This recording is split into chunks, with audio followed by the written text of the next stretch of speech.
Shalom, selamat pagi adik-adik. Bertemu kembali dalam Kebaktian Anak 8 Agustus 2021. Apa kabar kalian?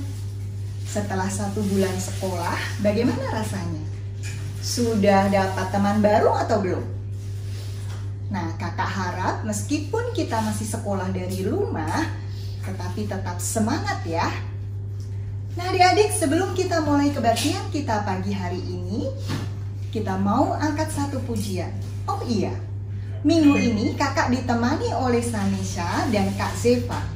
Kak Zeva akan memainkan musik dan Sanesa akan memandu pujian kita. Mari kita naikkan pujian Seindah Siang Disinari Terang dari PKJ 242.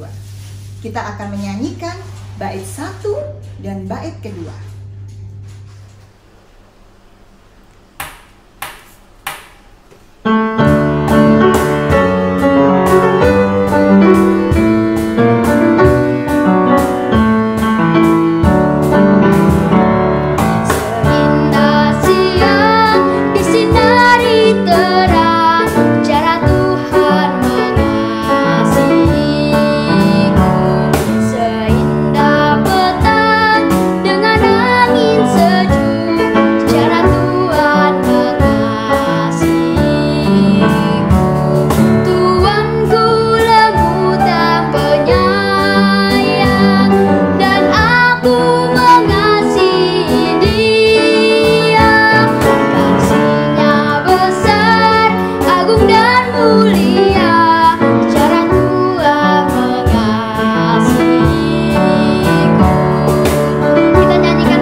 Sebelum kita melanjutkan kebaktian kita, mari kita bersatu dalam doa. Mari kita berdoa. Tuhan Yesus yang baik, terima kasih Tuhan jika pagi hari ini kami boleh bangun dalam kondisi sehat tanpa kurang suatu apapun.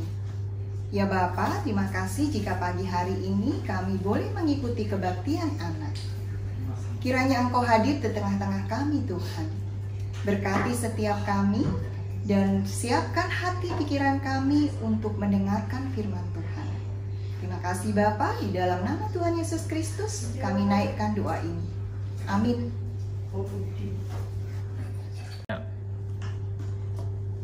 Oh iya, Kak Ika mau nanya nih.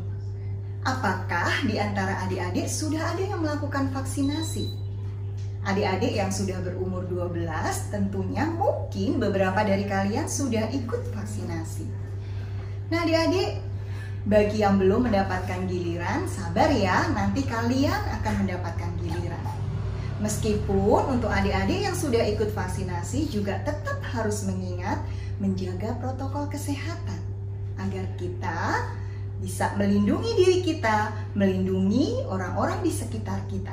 Dan bukan hanya itu saja, dengan mengikuti vaksinasi berarti kalian juga sudah menjadi bagian dari menyukseskan program pemerintah. Nah, adik-adik, kita terus menjaga kesehatan dan kita mau bersyukur bahwa Tuhan terus menjaga kita senantiasa. Sebagai ungkapan syukur, mari kita naikkan satu pujian setinggi-tingginya langit. Kita nyanyikan 2 kali ya.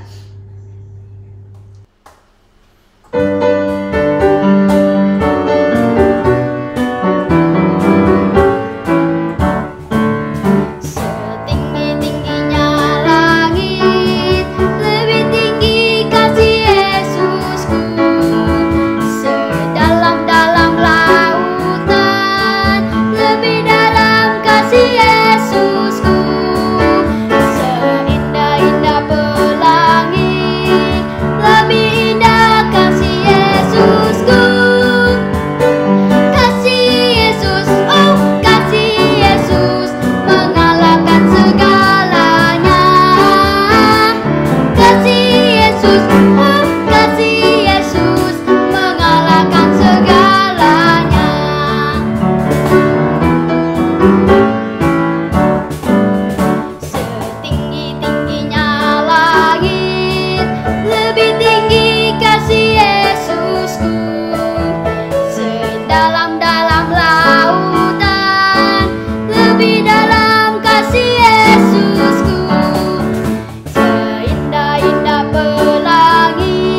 firman Tuhan?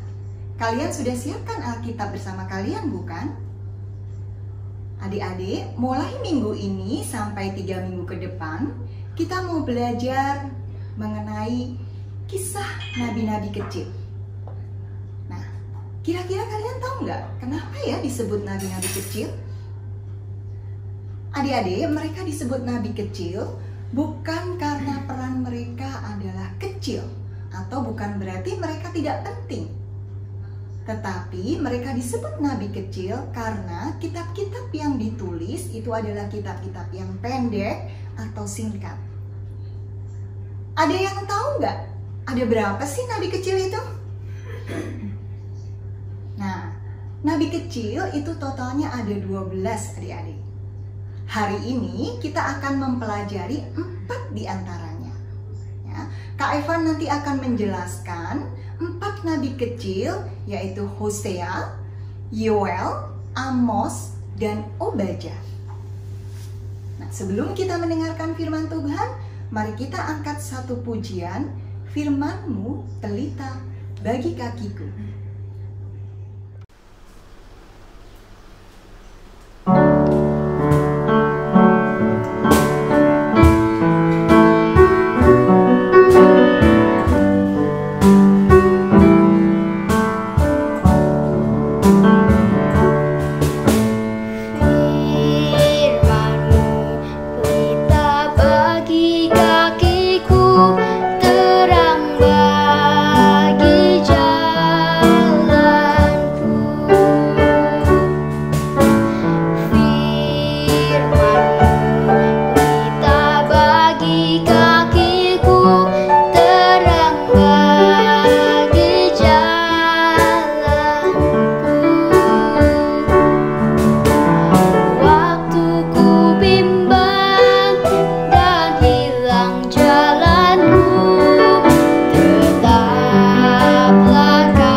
Halo adik-adik, selamat pagi semuanya.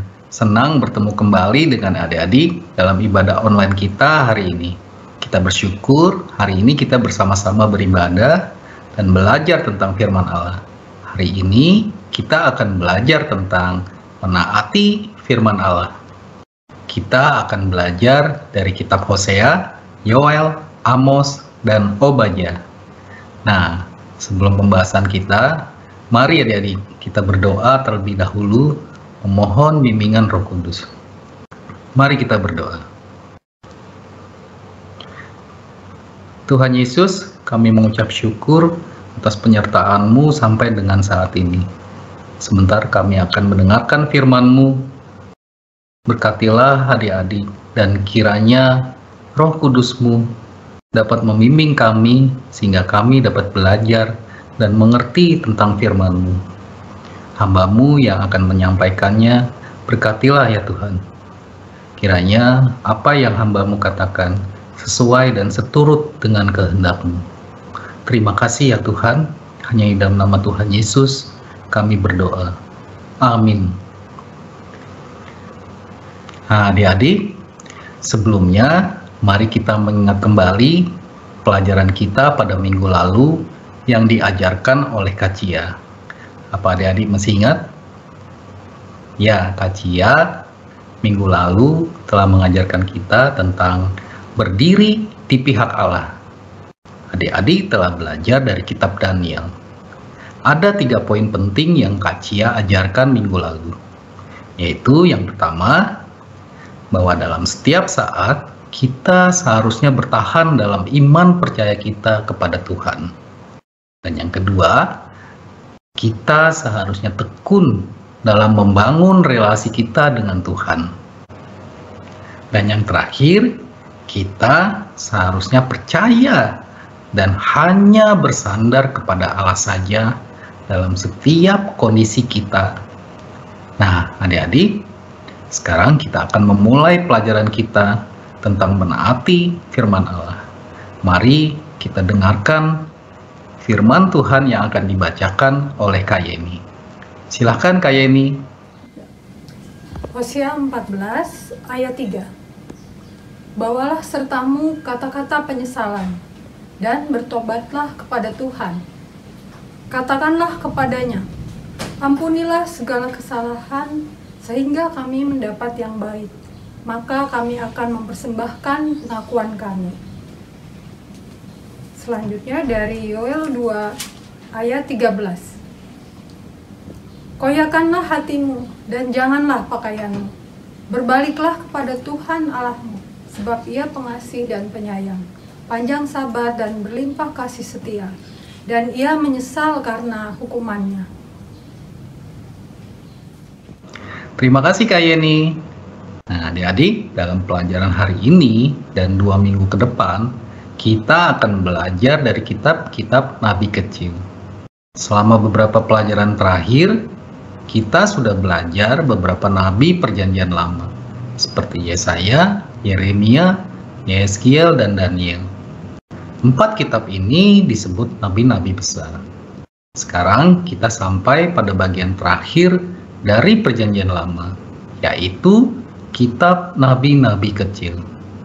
Adik-adik, kenapa ya kira-kira disebut Nabi-Nabi kecil? Sebenarnya penamaan Nabi-Nabi kecil diberikan karena melihat tulisan mereka yang terbilang singkat. Tulisan mereka ditujukan kepada sekelompok bangsa, meskipun yang paling utama adalah bangsa Israel dan Yehuda. Kitab Nabi-Nabi kecil yang terdapat dalam Alkitab kita berjumlah 12 kitab. Pelayanan dari 12 nabi ini meliputi periode sekitar 400 tahun selama Asyur menguasai Israel, pembuangan Yehuda ke Babel, dan sisa umat pembuangan tersebut kembali untuk membangun Israel.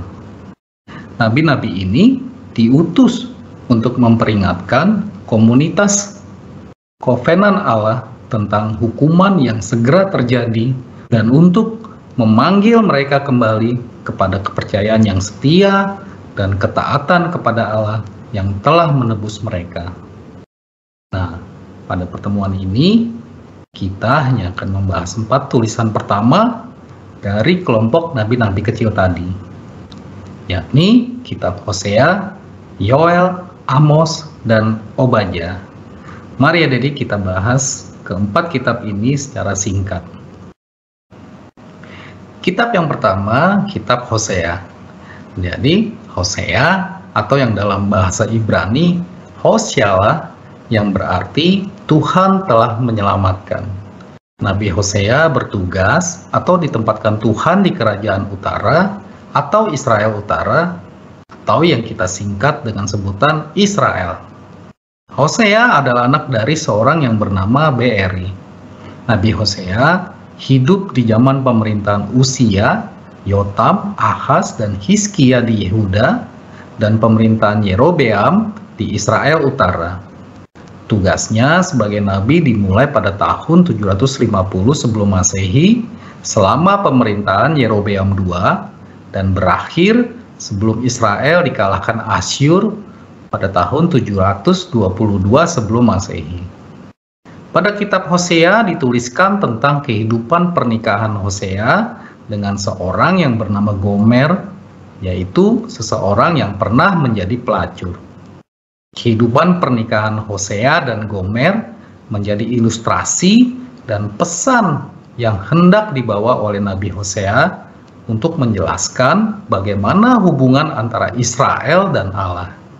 Nah, adik-adik, ketika bangsa Israel sampai di tanah Kanaan, mereka hidup berdampingan dengan penduduk Kanaan asli yang masih menyembah dewa-dewa.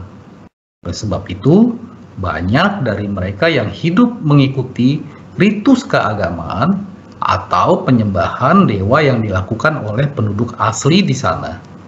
Mereka percaya bahwa dewa-dewa Kanaan sanggup memberikan kesuburan bagi hasil panen mereka.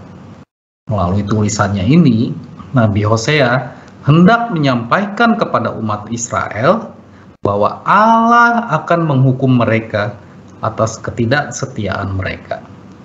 Nah, adik-adik, kita dapat menarik garis besar kitab Hosea ini ke dalam dua kelompok, yaitu kelompok yang pertama dimulai dari pasal 1 sampai dengan pasal 3. Pada bagian ini menggambarkan perbandingan antara pernikahan Hosea dengan hubungan umat Israel kepada Allah. Dan pada kelompok kedua dimulai dari pasal 4 sampai dengan pasalnya yang ke-14. Pada bagian ini berbicara tentang pemberitaan Hosea kepada umat Allah serta para pemimpinnya mengenai penghakiman dari Allah atas perbuatan mereka yang berpaling dari Allah dan sekaligus juga pesan pengampunan Allah.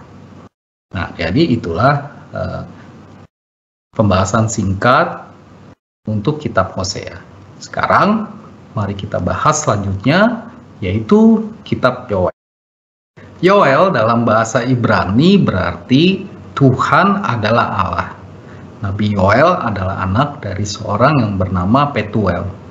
Nabi Yoel bernubuat tentang serangan hama belalang yang begitu besar dan berterbangan sehingga menutupi sinar matahari. Kita bisa bayangkan ya adik-adik, seberapa banyak belalangnya sehingga bisa menutupi sinar matahari. Nah, jadi kegelapan yang ditimbulkan oleh serangan belalang itu menjadi gambaran dari hari Tuhan, yaitu suatu peristiwa besar di mana Allah akan menghakimi bangsa Israel dan menghukum bangsa yang menganiaya Israel. Adik-adik, hama belalang yang menjadi tanda akan hari Tuhan menjadi tema penting dalam kitab Yoel ini. Namun adik-adik, meskipun demikian, Nabi Yoel juga mengajak umat Israel untuk bertobat dan kembali kepada Allah. Nah, adik-adik, kita dapat menarik garis besar kitab Yoel ini ke dalam dua kelompok juga. Yaitu yang pertama, kelompok pertama dimulai dari pasal 1 ayat yang pertama sampai dengan pasal 2 ayatnya yang ke-17. Pada bagian ini berisi tentang ajakan Tuhan kepada Israel untuk bertobat dan berbalik kepadanya. Sebab walaupun mereka bangsa yang tidak taat kepada Allah, Allah adalah Allah yang Maha Pengasih dan Penyayang. Tuhan Allah menyayangi umatnya dan mengajak bangsa Israel untuk bertobat. Nah, kelompok yang kedua yaitu dimulai dari pasal 2 ayatnya yang ke-18 sampai dengan pasal 3 ayatnya yang ke-21. Pada bagian ini berbicara tentang berkat Tuhan dan hukuman atas bangsa-bangsa, dan juga janji Tuhan kepada bangsa yang bertobat. Nah, itulah pembahasan kitab Yoel secara singkat. Sekarang mari kita bahas kitab yang ketiga, yaitu kitab Amos. Nabi Amos adalah seorang peternak domba dan seorang pemungut buah ara di kota Tekoa, yaitu kota di bagian selatan Yerusalem. Allah menugaskan Nabi Amos kepada Israel Utara. Pada kitab Amos berbicara tentang hukuman Allah bagi Israel Utara karena beberapa hal, yaitu bahwa mereka telah memperlakukan orang miskin dengan buruk. Mereka juga menekan kaum yang miskin dengan pajak yang sangat memberatkan. Selain itu, para imam bangsa mereka telah juga menyembah ilah-ilah lain. Kitab Amos menceritakan kepada kita bagaimana Allah menginginkan pertobatan mereka melalui perbuatan yang nyata. Tuhan ingin mereka bisa berlaku adil kepada sesama mereka. Jadi, kitab Amos dapat dikelompokkan ke dalam dua kelompok, yaitu kelompok pertama dimulai dari pasal 1 ayatnya yang pertama sampai dengan pasal 6 ayatnya yang ke-14. Nah, pada bagian ini dijelaskan hukuman terhadap Israel, Yehuda, dan negeri-negeri sekitarnya akibat perbuatan jahat dan kesalahan mereka. Ibadah-ibadah mereka sangatlah dibenci oleh Allah. Nah, pada kelompok yang kedua dimulai dari pasal 7 ayatnya yang pertama sampai dengan pasal 9 ayatnya yang ke-15. Pada bagian ini dijelaskan tentang penglihatan-penglihatan Nabi Amos mengenai hukuman dan pemulihan bangsa Israel. Nabi Amos menjelaskan penglihatannya tentang belalang, api, tali sifat, bakul dengan buah-buahan, dan penglihatan tentang Tuhan dekat mezbah, yang kesemuanya menggambarkan tentang penghukuman bagi bangsa Israel akibat ketidaktaatannya. Pada bagian ini juga dijelaskan tentang pemulihan bangsa Israel yang dikerjakan sendiri oleh Allah. Demikianlah adik-adik pembahasan singkat mengenai kitab Amos. Sekarang mari kita bahas kitab keempat, kitab terakhir dalam pembelajaran kita hari ini, yaitu kitab Obadya. Adik-adik, Obadya diartikan sebagai penyembah Tuhan. Kitab Obadya adalah kitab terpendek dalam Perjanjian Lama. Kitab Obadya hanya terdiri dari satu pasal saja. Kitab ini kemungkinan ditulis setelah serangan Babel ke Yerusalem pada tahun 587 sebelum Masehi. Adik-adik, tulisan Nabi Obadya ini dialamatkan kepada bangsa Edom yang merupakan keturunan dari Esau. Wilayah mereka terletak di bagian selatan Yehuda. Jadi, melalui Nabi Obadya ini, Allah mengatakan bahwa Allah akan membinasakan bangsa Edom karena kesombongan mereka terhadap Yakub. Nah, adik-adik, kitab Obadya ini dapat kita kelompokkan dalam dua kelompok. Yang pada kelompok pertama dimulai dari ayat 1 sampai dengan ayatnya yang ke-16, berisi tentang penglihatan Nabi Obadya mengenai hukuman Allah atas Edom dan bangsa-bangsa yang sombong. Kemudian kelompok yang kedua dimulai dari ayat 17 sampai dengan ayatnya yang ke-21. Pada bagian ini berisi tentang ekspansi dan kemenangan besar bangsa Israel. Nah, adik-adik, itulah singkat dari pembahasan kitab Obadya. Adik-adik, jika kita membaca keempat kitab nabi kecil tadi, digambarkan bahwa bangsa Israel tidak taat kepada Tuhan Allahnya. Tuhan memperlihatkan kuasanya untuk menghukum mereka. Tetapi Tuhan Allah juga mempunyai rencana kepada bangsa Israel untuk memulihkan mereka. Adik-adik, kakak ingin mengajak untuk melihat gambar ini sebagai ilustrasi dari contoh sederhana dari keempat kitab nabi kecil yang kita pelajari. Mungkin adik-adik juga pernah mengalami kejadian seperti pada gambar ini. Orang tua kita yang sangat mengasihi kita akan selalu menegur dan mengingatkan apabila adik-adik melakukan kesalahan. Papa mama tentunya menginginkan agar adik-adik menjadi anak yang mau mendengarkan nasihat mereka. Dengan tegas dan penuh kasih sayang, Papa Mama membimbing adik-adik supaya kelak menjadi anak yang baik, anak yang berhasil. Nah, adik-adik, terlebih dengan Tuhan Allah kita. Tuhan menginginkan kita, adik-adik dan kakak, untuk menaati firman-Nya, agar kita dapat merasakan janji-janji Tuhan kepada orang yang mau mendengarkannya. Oleh sebab itu, adik-adik, jika suatu saat nanti adik-adik tahu bahwa adik-adik tidak menaati firman Allah, maka kakak mengajak adik-adik untuk mau mengakui kesalahan adik-adik, kemudian memohon ampun kepada Tuhan, dan juga berdoa agar adik-adik dapat berubah dan menaati firman Tuhan. Adik-adik, sebagai kesimpulan dari pelajaran firman Tuhan hari ini, kita dapat belajar bahwa dari keempat kitab ini, kita belajar bahwa Allah sangat tidak menyukai kejahatan.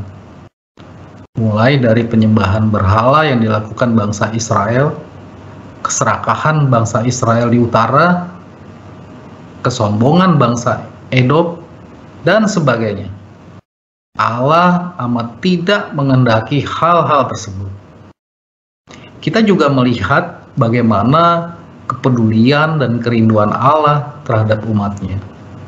Allah sangat merindukan umatnya sehingga mengutus nabi-nabinya untuk berbicara kepada mereka. Sekalipun bangsa Israel tidak setia kepada Allah dan Allah menghukum mereka, tetapi Allah selalu menjanjikan pengampunan bagi mereka. Nah, adik-adik, sampai di sini firman Tuhan yang kita dengar. Dan minggu yang akan datang, adik-adik akan belajar kitab nabi-nabi kecil yang lainnya sebagai kelanjutan dari firman Tuhan hari ini. Mari adik-adik, untuk menutup pembelajaran kita hari ini, kita tutup dengan doa. Mari kita berdoa. Tuhan Yesus, terima kasih atas firman yang telah kami dengarkan. Kami memohon pertolongan-Mu agar kami dapat terus memperbaharui sikap dan tindakan kami agar selaras dengan firman-Mu yang menjadi pegangan hidup kami. Kami ingin terus menaati firman-Mu ya Tuhan. Terima kasih ya Tuhan Yesus. Hanya di dalam nama Tuhan Yesus kami alaskan doa kami. Amin.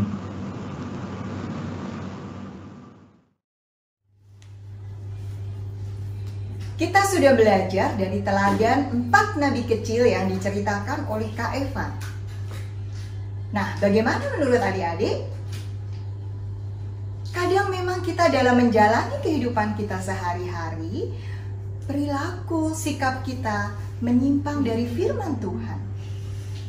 Nah, untuk itu kita harus rajin memeriksa diri apakah perilaku dan sikap kita menyimpang dari firman-Nya. Bagaimana caranya? Untuk itu adik-adik harus rajin membaca firman Tuhan. sehingga kita bisa terus menjadikan firman Tuhan sebagai pedoman bagi kita dalam menjalani kehidupan hari lepas hari.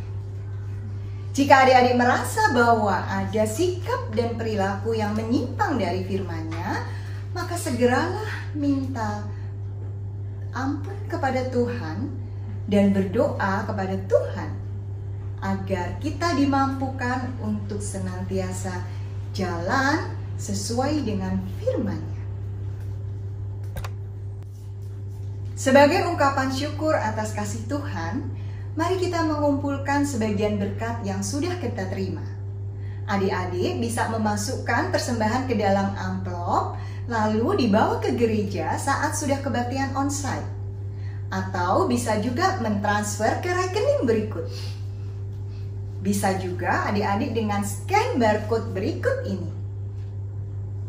Nah adik-adik, mari kita iringi pengumpulan persembahan kita dengan satu pujian, Allah itu baik.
Mari kita bawa dalam doa persembahan yang sudah kita kumpulkan. Mari kita satu dalam doa. Tuhan Yesus yang Maha Baik, terima kasih Tuhan untuk setiap berkat yang sudah Engkau berikan kepada kami. Persembahan yang kami kumpulkan pagi hari ini, kiranya ini boleh menjadi berkat bagi orang-orang yang memerlukan, orang-orang di sekitar kami. Engkau berkati setiap orang-orang yang akan mengelola persembahan ini. Terima kasih Bapa, hanya di dalam nama Tuhan Yesus Kristus kami naikkan doa ini. Amin. Okay, let's pray. Dear God, please bless for the Sunday school and online school so we have good connection And if we use like an iPad or a phone or even a laptop, please let we remember to charge it so it won't run out of battery in the middle of the lesson or in the middle of Sunday school or church. God, please bless for the government so they could lead the country and they're healthy. Please bless for the vaccine so more of us get vaccine and be safe from COVID-19. And please bless for all of our health, protect us from COVID-19. And thank you, God, for everything you gave us. In Jesus' name we pray. Amen. Adik-adik, kita sudah tiba di penghujung kebaktian kita minggu hari ini. Marilah kita semua bangkit berdiri, kita naikkan pujian, Ku mau berjalan dengan juru selamat.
Mari kita bersatu dalam doa. Bapa yang baik, terima kasih Tuhan untuk firman yang boleh kami dengar pada kebaktian pagi hari ini. Jika kami sudah mau mengakhiri kebaktian pagi hari ini Tuhan, ajar kami Tuhan, mampukan kami untuk menjadi pelaku firman-Mu dalam kehidupan kami sehari-hari. Engkau yang memberkati kami Tuhan, Engkau yang terus menyertai kami untuk menjalani hidup hari lepas hari di tengah-tengah dunia dimanapun Engkau tempatkan. Terima kasih Bapa, doa ini kami naikkan hanya di dalam nama Tuhan Yesus Kristus yang sudah mengajar kami berdoa. Bapa kami yang di surga, dikuduskanlah nama-Mu, datanglah kerajaan-Mu, jadilah kehendak-Mu di bumi seperti di surga. Berikanlah kami pada hari ini makanan kami yang secukupnya, dan ampunilah kami akan kesalahan kami, seperti kami juga mengampuni orang yang bersalah kepada kami.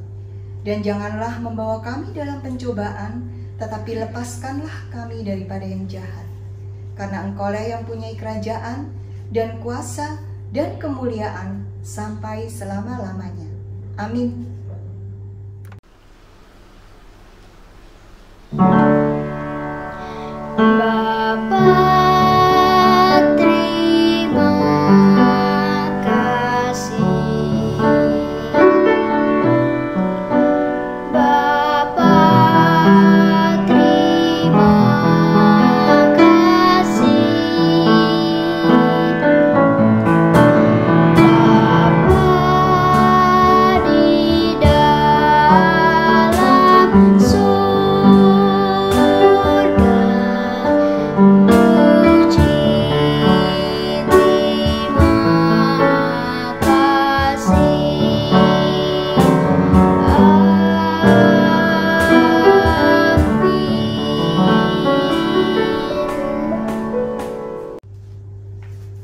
Nah adik-adik, ibadah sudah selesai. Sampai jumpa lagi minggu depan. Terima kasih, Tuhan Yesus memberkati. Shalom.